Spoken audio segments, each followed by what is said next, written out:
Shalom, everyone. My name is Rabbi Wolk. I'm the community chaplain with Jewish Family Service of Dallas, and we work closely with Faith Presbyterian Hospice.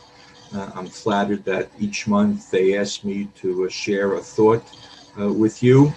First, I hope this finds all of you well and healthy, and in the process of receiving your vaccinations. If you've not completed the two vaccinations, I hope you're at least online in the process.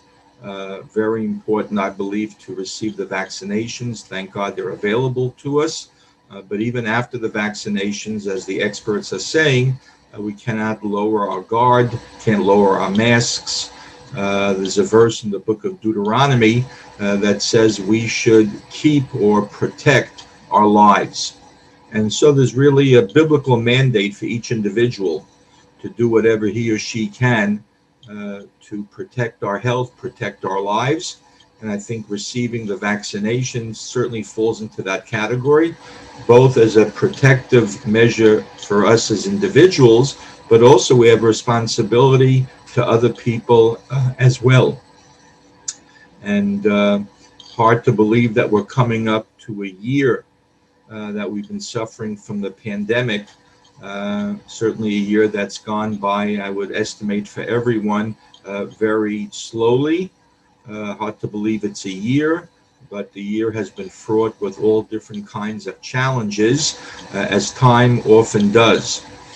In the book of Exodus, chapter 12, while the Israelites are still in Egypt, God gives the nation its first commandment, to establish a calendar, to establish a calendar. The Hebrew calendar actually is a semi-lunar calendar, whereas the Jewish day is based on the sun. The day ends at sunset, the new day begins at sunset. That's why the Sabbath begins Friday evening at sundown. Jewish holidays begin at sundown. So the day is defined by the sun, but the months of the Hebrew calendar are lunar months. And God tells Moses and Aaron, his brother, make this month a new month for you. And the rabbis explain the phrase for you, meaning you are in control of establishing the calendar and the months, meaning that we have to be in control of time. Time is very precious to us.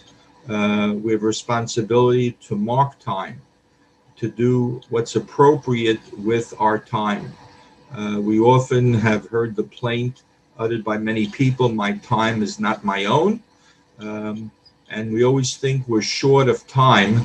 Perhaps another way to phrase the question would be, what do we do to make the most of our time?